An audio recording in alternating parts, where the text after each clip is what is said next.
So, Guy, as a current sitting board member and hopeful of re-election, what has been the biggest win and one of the biggest issues you've faced?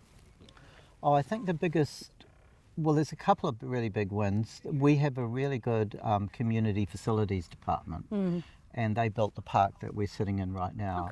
And they deliver about 110 to 120% every year. So what that means is that they get everything done that they planned on doing, and they also grab money from the next year's budget and pull it back into this year. And that allows really to get on with the next year's work, so you're continuously getting ahead of the job, if you like. And there's what I didn't realise when I went in was just how long the process is to get anything done. I mean, you were told that sort of thing, right? It takes forever. They mentioned it in passing. Yes, but you don't quite realise all the stages that things go through, and that you eventually, somebody comes to you and talks to you about a plan that they have, and you say, that looks great, and they say, all right, we'll take it to the community then, and then they have a look at it, and then they adjust it. And then later on, many months later, there'll be some budgets done, and then it comes back to the board. Does it fit the budget or not? And then finally, after a period of time, that gets ticked, and please just go away and do it.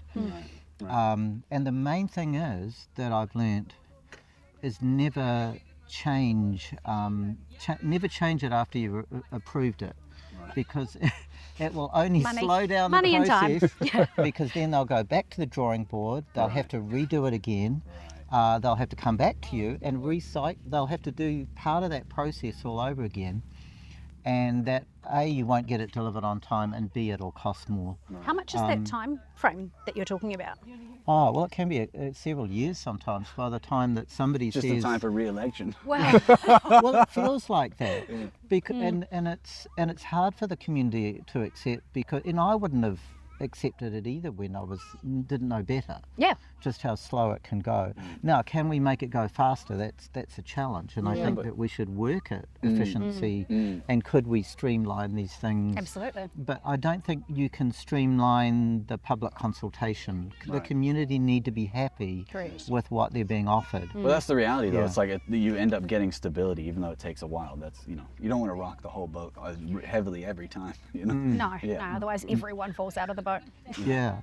But I suppose the big wins are the $8 million more we got in operating expenditure, which means that's we already had a pot of money, but we could get so much done. We're always very squeezed by that. So having that more, so suddenly the Parks and Recreation or Parks Department, community facilities, they're all saying, oh, now we could upgrade our parks a bit more. Now we can do the fields faster and get them all set up better. And then at the same time, we can do more of that community building projects that we want to do. Where was the $8 million from? It was from a fairer funding model. The council rejigged the way that they apply money, because we get baskets of money put at you at the beginning of a year based on a ratio or a calculation that's done in the central body. And so it so happened that they changed how the funding was done, and it came out more in favour of Rodney, which has always been in deficit in this area. We've always had less than we felt like we've had less than we definitely have than other parts of Auckland. So that's a huge one for us. And also we got a massive amount for the upgrade of rural roads, unsealed rural roads, but that's over 10 years. And the worry with that is if AT is coming into council control, we've done the deal to get that done with AT. We need to secure that deal to make sure that we still keep that $7 million a year or whatever it is going to be, and it doesn't get amalgamated $10 million a year it doesn't somehow get lost in the transition. If that takes place. So that's a huge win for Rodney, because we have the most unsealed roads in the whole of Auckland, and it's not like we're going to seal all of them. We're just going to seal the ones that are getting more use than others. Like the ones that get 5 cars a day or under 100 or whatever, they say, well, look, we could, but it doesn't make as much economic sense. When you Or the get dangerous roads. Well, it's good that there's that's data right. attached to Yeah. it. You know, some people Yeah. just feel like it's, you know, it's as it the Picking it vibes out of of the a road. hat. You know, yeah, Picking- yeah, picking yeah. streets. The lottery road. Yeah. Although that might be easier, to be honest. Maybe. Well, it is easier, but you get a bad decision most times. true, because true. I think that's where you do not want, you know, the local board members, if they are going to have more control over this in the new round, if this legislation goes through that's been mooted by government and council at this point is having a look, and then the community, the local boards will have a look. Right. If it means that the local board is making those decisions, there need to be checks and balances to make sure that there is no way that anyone's, you know, sort of Dave down the road wants his road sealed, and we need to make that happen. And it gets pushed up that. We don't want that kind of thing happening, because we have had corruption in Rodney before. Like about 10 years ago, there's a huge case that went through court where anyway, it's quite well documented, but that's what we want to avoid in all of this, to make sure, as you say, that the decisions are made rationally and they're made with evidence, and you can justify why you spent, you know, $2 million doing up this road because it really needed it, not because somebody You live on that road. not because you know any of us Well, you live know, on then that road. squeakiest wheel, you know, that's another thing, gets the grease. So there's layers to that. Yeah, even in my experience, you know, you want to do right by everybody, but sometimes you only hear problems from certain people, you know, because everybody else is just getting on with it. Correct, You know, but like, that's the thing, right? It's often the voice of dissent that is the loudest, because they're the one with the frustration, and they're the ones that are feeling aggrieved. But you know, every voice is important around a table. It's not just, you don't want the same voices. Often it's the person that's sitting silently that needs to be asked the question of, and what do you have to say? It's sort of, you've got to go around that whole table to get every voice. Not everyone will talk. and perspective, you know, I've learned a lot in this process, a lot more than I originally anticipated. You know, you come in with a set of ideas and ideals, and then more data. And even today, I think, Gemma, thank you for telling me about the train thing, where I was, because coming from Hong Kong, I was doing the numbers, you know, we had like 4.5 million people in the 80s when we built the train, and it was smaller than Auckland, you know, so it made sense, you know? Yeah. And then like the population for the city and stuff, and I'm like, well, this seems kind of crazy to even explore light rail, let alone 14 billion or something for like per K or whatever the joke is, you know? Like, it's insane amounts of money. But yeah, so that was the train thing. But then Gemma was like, well, actually, you could, apparently there's only a few things that need to be changed, and then we could actually start using it more for passenger stuff now versus a whole new bus thing, which might actually, you know, I like the idea about emergency vehicles being able to use it, so it's not just like the bus lane, you get a little bit more access to it, but it is longer term. The stuff isn't here just yet, and it, you know, does it make sense? But you know, I'm still not 100%. I'm still open to new perspectives, you know. Absolutely. Like, and more data comes out, and and talk to new people, have new ideas, and that's the part that I'm most excited about, and hoping to represent that if I did win, putting that forward. But what about your toughest decision? Oh, I think that the toughest decisions end up being when the board gets split over an issue. And normally most of our decisions are fairly unanimous. Maybe somebody abstains, maybe somebody says no or whatever. But generally there's a strong sense of, you know, we talk about it for a while. We've already had a workshop on it to tell us about it. And then the next meeting, you're asked to make a decision, and normally it's quickly reviewed beforehand, so you, in case somebody wasn't at the meeting, what you talked about, and then you make a decision. So the hardest one, I think, is things like we had the Coatesville raised level crossing. That one was swinging backward and forward for a while. The community wanted a raised level crossing. The drivers using the road were not so keen on a raised level crossing. They wanted it to be level and just a crossing, ideally, but then that wasn't safe enough for the kids crossing the road, and anyone. It's quite a busy road at times, not as busy as, say, Kumeū here, where we've got the crossing there.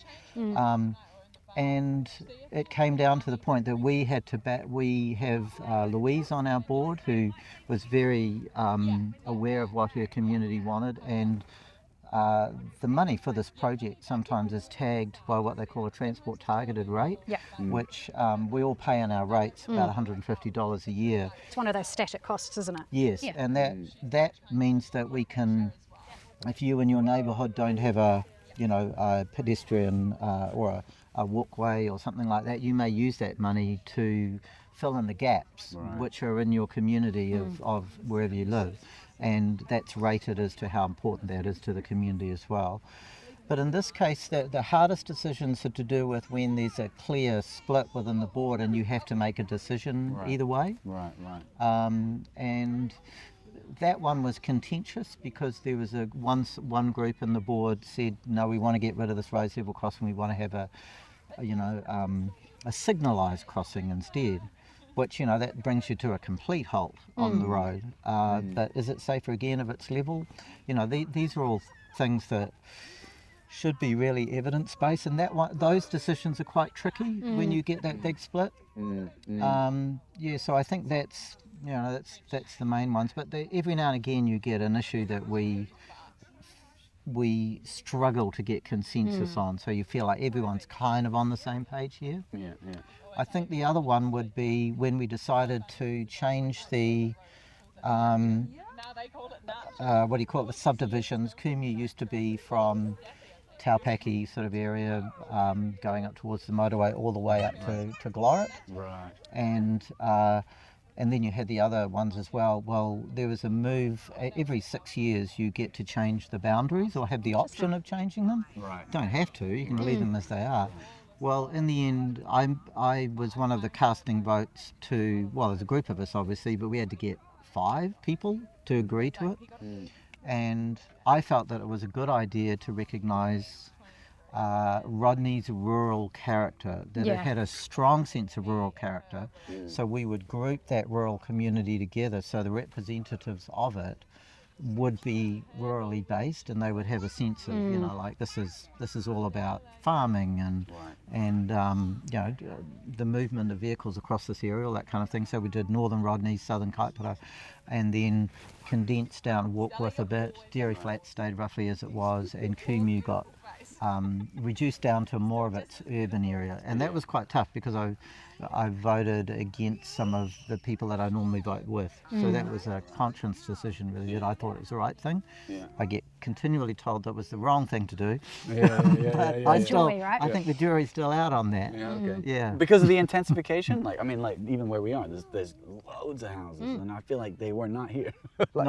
It's grown. It's like sparse, but it's grown all so orchards fast. And Silverdale kind of freaks me out, to be honest. Every time you go to that roundabout, there's a new high rise. It's like The Simpsons, And our growth here is going to not really take off until we get our transport issues sorted. So that's why I thought it's great hearing you talking about the train. That would be one element that would help us 100%. Get started. The infrastructure, and now flooding, we've kind of been kicked back by that. Where I was reading something earlier today where they're like, we're putting everything on hold until we can figure out what we're going to do with infrastructure and the new stuff, given what happened in 24. I was like, wow, that kind of spanner in the works. Not that it's quite as bad as what you're saying about going back to the drawing board, but it kind of feels like that, where they're like, we need new ideas. So we've got, you're right, we've got the big floodplains sitting right in our area. That's a problem because you've got to build roads over them to get more traffic past it, if you like, to the areas that aren't in floodplains. And you've got to, and we've already got a major congestion problem, so now we're trying to, so how do we get around that? Literally. We are going to be widening, so we are going to be putting 4 lanes out from Brigham's Creek back to Solgens, or to the Taupaki roundabout, and that'll solve some of it for a while, but it won't allow the growth. It'll only solve probably most of the problem we have now, but it won't allow any more growth. No. So we still have to have the alternate route, or the bypass as they call it, to help us out. So especially with the cheese. Are you saying that, obviously we need future, and a long-term plan is not 3 years. A long-term plan is significantly longer than that. We're talking about my grandchildren, we're talking about that kind of link that we need to be thinking about. We're not going to get the budget obviously to do it, but that's how we kind of need to think about things in stages. You go your 3, your 9, your 24 kind of. Yes, I think you do. And I mean, realistically, we've been waiting for a high school here for ages. They've been promising education department for years. People that I talk to live here say this has been on the radar, cards, on the radar for a long time, and then the argument would be Massey isn't full yet, or it was full but now it's not full now. And now they're making it bigger to accommodate everyone. And now it's bursting at the seams probably. Yeah. And we still don't have the high school and still no land and still no, so these are problems outside of the local board. These are government issues, education department, NZTA for the bypass and all the rest of it. And they're funding issues that we have no control over, that we can only advocate for, same as the train. We can only push as a community and as representatives of a community to try and get that done. But I guess that's the privilege as elected officials at that Rodney Bold local, at that Rodney level, is that we can use our skills to advocate. We can be that squeaky wheel. We can organise the hikoi. We can turn up at these events. We can be loud on behalf of our community. And, in that position, you have the privilege of having a lot of us sitting at that table, advocating and constantly bringing Chris Pemp, bringing in Greg Zayers, utilising that to push and push and push. Yeah, and I think that's where your positive relationships with Chris, because you deal with him through South Kaipara Good Foods. You've been a rescue mission, sort of taking food up into northern, into South Head and all the rest of it. Those positive relationships are very important. Being completely adversarial all the time, really, people are just going to back away from you. Yes, you can criticise where it's due, but you've got to be positive enough, and I think that's your skill as well, isn't it? That I've seen you do, that you push to get things, but not in a way that's kind of negative, but in a way that, look, this is a win-win if we both work together here to try and get this done. Leadership. And that's why I'm passionate about the possibility of this Rodney local board position, because I am such a community advocate. I've been working in my role in the food sector for more than 5 years now, and I am passionate about serving our community. I hear the voices of our community every day through my team and through meeting people, and it's a position that I'm really proud to hold, one that is grassroots, one where I can kind of have a conversation at a park. I can kind of have those conversations and read those emails, and it's a great position to be in, that I can hear that kind of stuff. And talking about consultation, how did they know they wanted a park here? They asked the people. Like you said, Zach, we're sitting here and all we see is houses. Imagine if this was another, probably 4 houses on this site. It could be another 4. It was an empty lot on Google, when I looked it up. I was like, what do you want about, guys? You want us to sing Kumeū on a park? But it's the importance of parks. People say to me, they're like, oh, what about this? And I said, the Rodney local board, we sign pony club leases and look at tennis court leases and make sure there's green spaces, advocate for, things that are within our control. And spaces like this is within our control. Being able to run up and down here with my son, that's great. Like, that's what you want. That's what I want. And that's it's a good point, because trying to keep Rodney's rural character is important as well. So we've got the planning that we need to do for the future is really about maintaining as much of the really nice things about Rodney as it sits, that it's got these terrific views. It's lovely when you drive north and you go like around the Kaipara, those sort of areas. We don't want that kind of ruined by whole piles of houses down there. We need to kind of think forward as to how we're going to protect the environment that we do have. I think this community still wants to feel like they're in a rural area. They don't want to know that the city's coming for them, a bit like Lincoln Road, that used to be all orchards and vineyards too. And then you don't see any sign of that anymore. There needs to be a green belt and a sense of space here, because that's partly what people like about the area. They drive out of the city into the countryside, and it's got a different vibe and feel. So getting all those parks, because we have more regional parks and parks generally than a lot of places, but they're a bit rougher. They're just real parks. They're waterfalls and cool sort of facilities, big long walks and all the rest of it. Bike trails. Bike trails, and because we are out here the adventure capital of Auckland, actually, for that kind of thing. Yeah, that's actually how I ended up coming up to Kumeū a lot, was bringing kids out here to go to the strawberry picking and go out on the orchard. The mandarin was pretty cool down there. It was awesome. So, and we still do that, and I actually kind of want that, which is why I was so excited to talk to Gemma in some ways, is this like the idea of a little map or something that we could go out and find those kind of things. It was kind of hard to find, actually. And a wider one, like, are there bigger, more exciting stuff? Like, I would love to go and get our vegetables, or, you know, to me, that's the opposite of this huge supermarket thing that we're in now. Is how amazing is it to have all the vegetable stores in the middle of here, you know? And some of the shop owners there are really awesome and take the time to talk to you, you know? It's not just a big conglomerate with, like, rotating staff, which is nice if you want to get, like, expensive Oreos and stuff, but, you know, why can't I buy the local cabbage? You know what I mean? Like, how freaking hard is it, man? You know? $7. Yeah, you know, well, yeah, that's another layer. But, you know, like, I wanted that. I wanted local beef. I want local stuff. Like, it still blows my mind that I was buying plywood from Chile, you know, when we were in Hawke's Bay. I was like, hey, I live near a sawmill, bro. Yeah. How does this make sense? Yeah, the logging trucks drive past my house, go I know overseas. that's nothing to do with the board tie. That's me on a whole different soapbox. But Segways. Sorry. I used to have one of those. But so that to me is, and I would want to keep that you know, rural aspect. That's why we moved back out here from the city.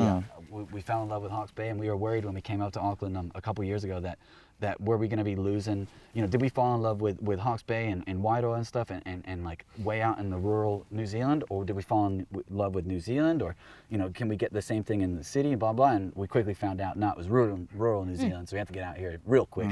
And it was awesome, and haven't looked back, so that's definitely something I would want to maintain. And when we want a bit of civilization, we do go to Silverdale and the parts of Rodney that are on the up and have already got these intense, you know, housing developments. So why not, you know, do more of it, especially on the backside where you've got so much civil infrastructure. And not until I started pursuing this that I look at all this and I think, mate, where are the pipes? You know, I've interviewed so many underground,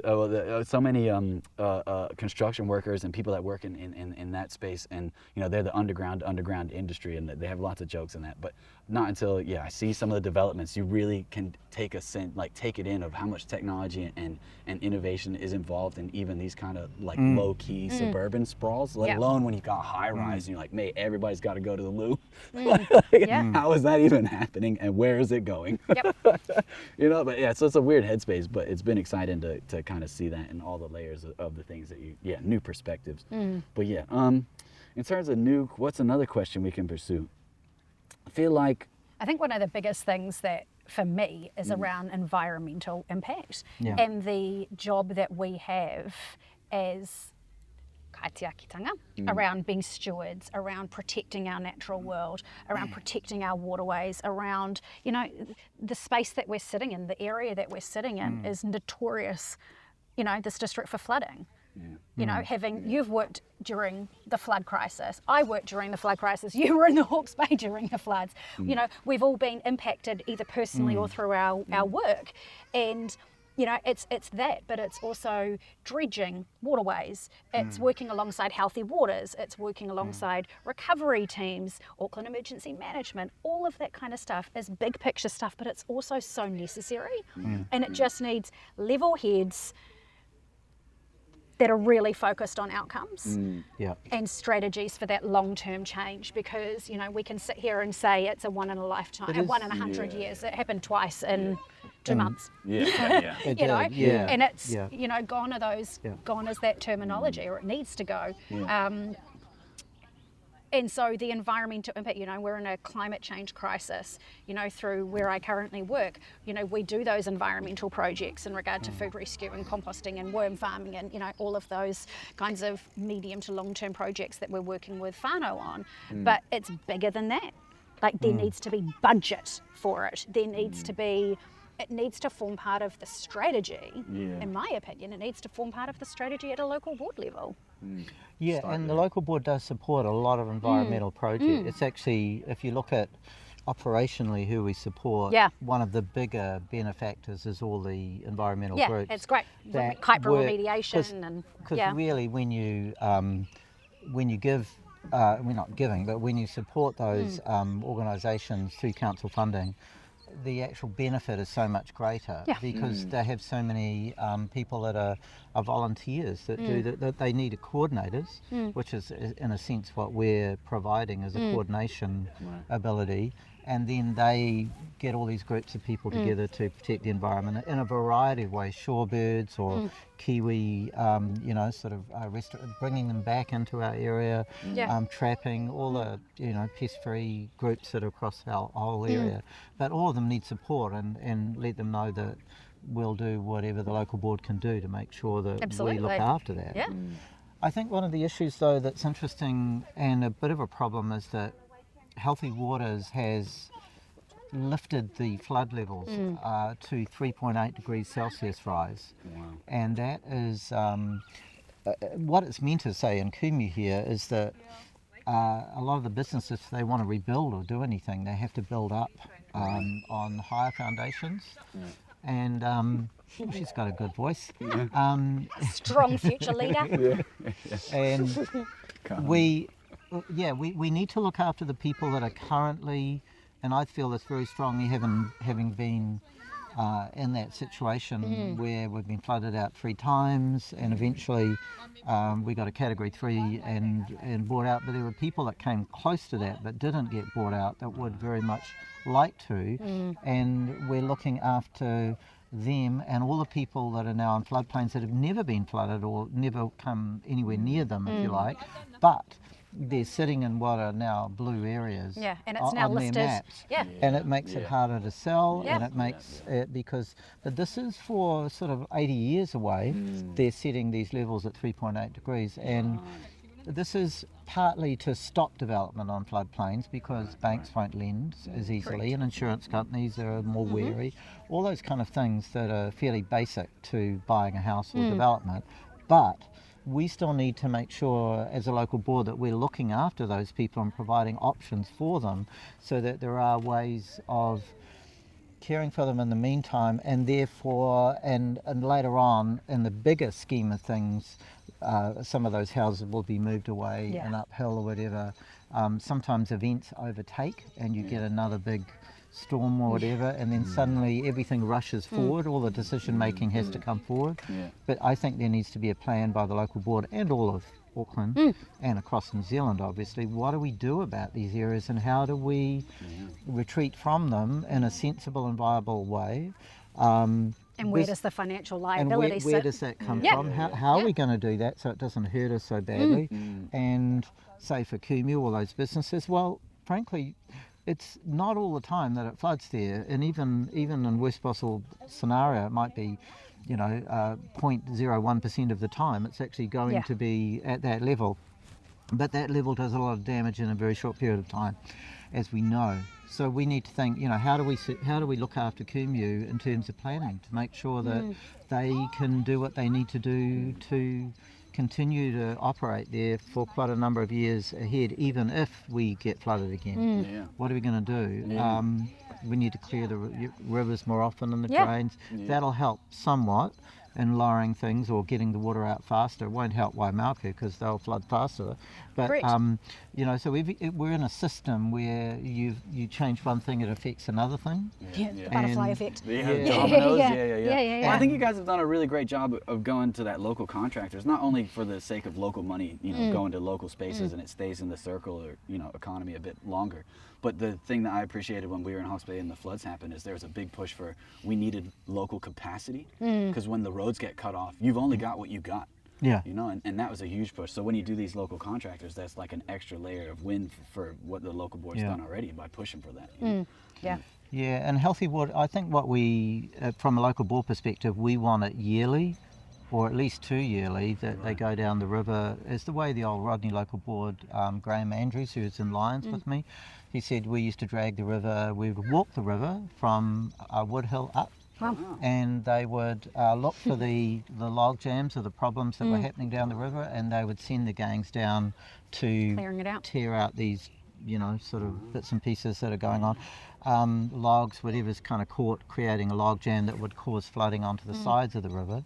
Obviously at the point that the river gets to the point that it comes over the edges, the banks, at that point it doesn't really matter what's in the river, it's just going to go sideways. How often are Healthy Waters proposing to Well, they've only put a bundle of money in to do some clearing, and so we, as far as I know, then this is not an ongoing project. So that the next board, whoever they are, I hope will push for a yearly maintenance program of all our drains around the area, and this includes roadside drains, so that they, you know, the problem is sometimes that AT will say, well, we're not really responsible for those drains that go under your drive. You put your house in, you put that drain in, therefore you should clear that. I've had many a phone call of that around, you know, where our greenhouse is. And that's irritating people, because they think, well, it's your drain, but of course it was there before your house went in some cases.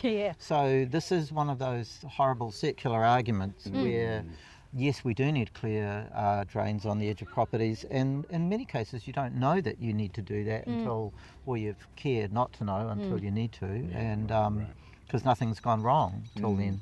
So you never need insurance until you need insurance. Oh look, and it's not an easy thing, but we are wanting, and I think, you know, whoever gets in, we're wanting to make sure that there is a regular maintenance in the area of pinch points in particular, because that's what the old board used to do as well, of pinch points where things go bad, so in the river and in the tributaries coming into the river. And now we have these housing developments that weren't here before. The water comes off those much faster and streams down to the floodplain to beside us here much quicker than it used to. And the pipes that used to work now don't, because they were made for when that was all covered in vineyards and things, and now they're all covered in houses. So everything's changed a bit, but the infrastructure wasn't upgraded. So these are all kind of issues that we have to deal with as a, you know, Auckland Council and the engineers and hydrologists have to deal with that. You and I were talking earlier about like central government and the need for bipartisan kind of agreements over things like education and health and roading.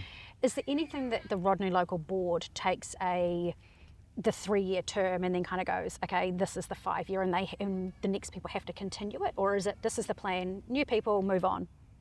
What's the continuity kind of thing like here? Is there is there an agreement kind of? Or do we just feed into Auckland Council's long-term plan stuff, you know? Well, yeah, they have longer term plans, 10-year plans and longer, and we feed into those as well, as to the way we see Rodney in the future. But at the beginning of every board time, every 3 years, you do another plan for the next 3 years. So this plan is still being enacted out that's here. So when the new board come in, they're working for the plan that goes out in 2026. Cool. So they're developing the plan for the next 3 years. So everything's in motion at the moment that will take you over to that time. And then during that year, well, 8 months or whatever, they're redoing all their plans, and then all the budgets are done for where you want to direct the money to for the next round. So it's not come November, it's done, next. It's kind of, it rolls. Yeah, it's a 3-year program, and everything gets hooked back to your local board plan. So if you said you want to support youth in the area to do more art programs or music programs or outdoor education or fun in parks or whatever it is that all you important said, things, you need to try and deliver on those because that's what you said you were going to do. So that's what the council teams, not you as a local board, you're saying to council staff, find us the people that are going to do that and make it happen. Come back and tell us how you're doing it, and we say, man, that looks great, or could you tweak it a bit here or whatever. That's that governance ops divide you're talking about. And that's the thing. It's we have a phrase that we use at work, and it's staying in your lane. You know, the Rodney Local Board is a governance. It is. It's a high level thing. It's not operational. You're not picking. The colour of the slide behind us. No, don't pretend that you know about these things. Correct. It's not what you're ticking that box for. You're ticking a box at a bigger level than that. Because we don't want to be telling road gangs, AT how to build roads. No, I'm not an engineer. I'm pretty good at a lot of things, but roading is not one of them. Hydrologists, that they're wrong about everything, because really that's what we pay them for, is to try to be right as many times as possible.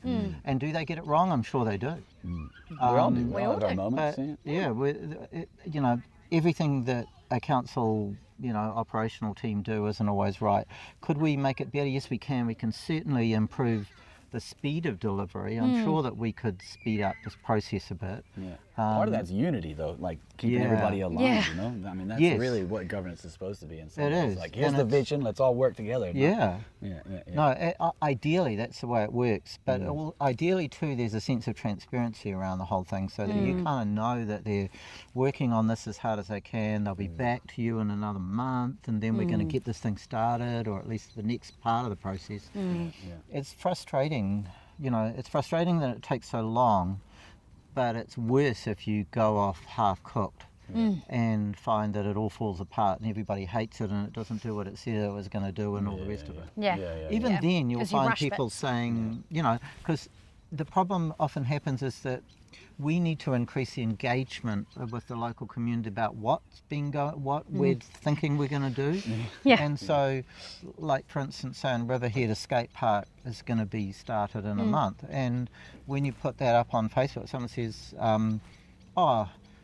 that looks terrible, whatever. And that's okay, because everyone's allowed to say they don't like the look of that one or whatever. But in a sense, ideally, we would have been talking to more people in Riverhead saying, how do you like this skate park? And then we found out they don't want a skate park anymore. They don't want, it's actually a wheel play area. It should be a horse rink. It should be a horse rink. But of course, you're trying to meet community needs. And most times it works pretty well. That not everybody who says they don't like something is the voice of the whole community. And in fact, you won't please everyone, and that's one of the other things you realise. Goldilocks job, and it's impossible. No group could please the whole community about what they're doing. Because if I don't use a park, and you see all these people using park, then you might say, oh well, yeah, that's great, but I don't use that park, so what have you got for me? And that's our job really, is to try and meet the needs of as many people as possible, knowing that you won't get to the point that you'll meet everybody's needs. And I think that's, for me personally, one of the important things about having, talking about it earlier, and having different thoughts around the table. It's having youth versus older, it's having men and women and diversity and different opinions. It's having different, people with different backgrounds. It's having community workers, it's having teachers, it's having random cam guys. It's having camera guys. No, but it is, like, in all seriousness, it's having builders and handymen and management and all kinds of strategists. You need lots of different things around the board, because if you just have a bunch of strategists around the table, often they forget who they're serving. Yes, and there is don't talk to them. That's been my experience. I'm like, bro, you could just go down there and buy people a few coffees and you could learn all about this, man. and it's one of the things that I learned at work, we did this thing at work and I was like, it's going to be great. And then it didn't work and I went, oh yeah, that's fine. It would have worked it was a great idea in that area of our community, but it didn't translate to a different area of our community. And what will work in Kumeū won't work in Riverhead. What will work in Riverhead won't necessarily work in Waimaku. And so, yes, it's under one area, but it might not all work. And same within South Kaipara or in Warkworth or Dairy Flat. Sometimes it'll work here and not there, but similarly, there's issues that go over the whole area. And as a Rodney local board representative, while this might be the area, you are also there to know about the whole area. Yeah, you are. And that's why, in a sense, making these subdivisions a bit smaller makes the job a bit easier, because you don't have to get it, because Rodney is 46% of Auckland. It's a large area. There is no other council group, well, maybe Franklin, that's the only other rural area, but it's not as big as us. So it can't be by the law of averages, by basic maths. So thanks for teaching us.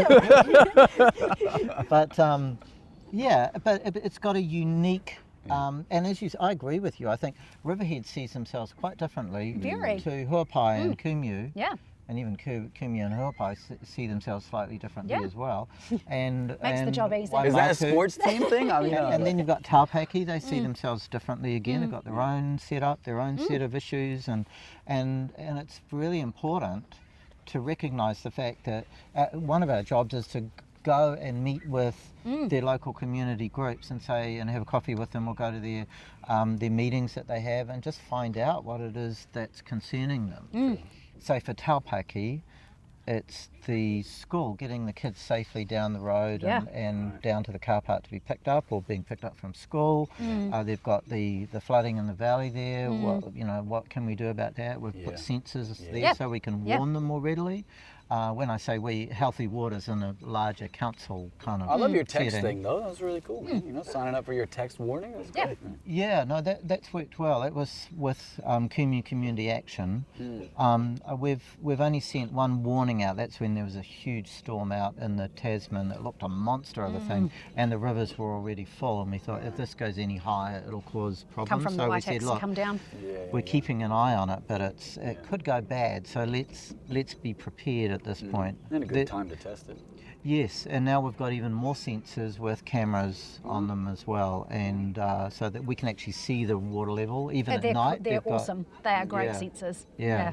So it's a good thing to have, and we need more of them across the whole of Rodney, because they're going to roll out the system. They're trialling us first to see how that system works with the cameras and the sensors, and then they're going to roll it out to the rest of Auckland, because they have less time. We have 4 hours before the water arrives from the Waitaks. Right. In other parts of Auckland, say like Milford, they might have half an hour, if that, before the water arrives. It's in those hills, straight on. Big heavy rain into the valley. There it is. Well, that was the creepiest thing for us in Hawke's Bay, is that it didn't even really rain. Like when the flood happened. Sometimes it doesn't I was rain. like, whatever, man. Doesn't rain where you are. Yeah. It's wild. It's 30 kilometres long, this river plain. So from here out to Helensville, and so you sort of think, well, how fast does water move? You can realise how, and it gets flatter and flatter as you go out. Yeah, that's what I find so crazy. Like being up in the hills when you're looking down, or from your namesake road, you just see this like snaking thing, and everything's like right next to it. I'm like, whoa, that's wild. And then there's no paddocks. Yeah. No, it is scarily big. When it takes off, it really you sort of think, well, nothing can beat this thing. This is a monster. And That's so terrifying. just get out of my way. But it's always been like that, river water falls down hills and goes to the lowest point. Well, that's what makes great orchards, isn't it? It makes great orchards, and it does. Up here we don't get flooded so much. We're sitting up in the middle of Huapai. Right. It'd be very unlikely, even at 3.8. They're not predicting it going past maybe the edge of some of these houses, way beyond us down the hill. So I think this area is nice and firm. Nice. So we want to continue growing and growing houses, if you like, or putting them in areas that makes sense. that we think where will it's have a future. Where It's appropriate. Where it's appropriate, Where there's not that risk. Yeah. And then we just need to work on infrastructure. Exactly. In your time on the board, what do you think is a community that might not be as better represented in the current thing and going forward, given the candidates? It's not well represented. Oh, that's a tricky one. Curly. No, but I think it's important. Yeah. I think. Well, I could say Americans. No, I'm just.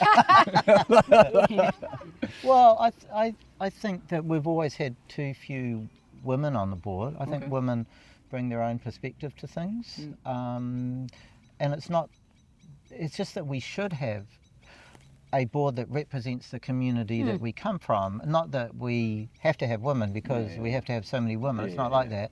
It's because because we look then more like what the community we're representing is. Exactly. Yeah. And in the last term, we only had 2 women on the board out of 9. This time we don't know how many, but there's not as many women standing, and we want to make it. 4 out of more than 20. Yeah, so we want it to. Not so great. that's one area. We want. I believe we want more Māori representation, because Māori is like 20% of Rodney in terms of population number. So to be representative, we would That's need. a layer of it. And are there any immigrants? I think I'm the only one. And then more Americans. More Americans. More diversity. No. I'll be your diversity. No. That's but a also, point. you kind of like you think the people that represent our rural character, so we need farmers. We've got Collins running up there, and there's several other farmers in the area. You've got a farm, proper farm, you know, not like a tiny little thing that we don't run the animals on. And, a lifestyle block. A lifestyle I've got block. some lawn ornaments that I ride occasionally. That's right.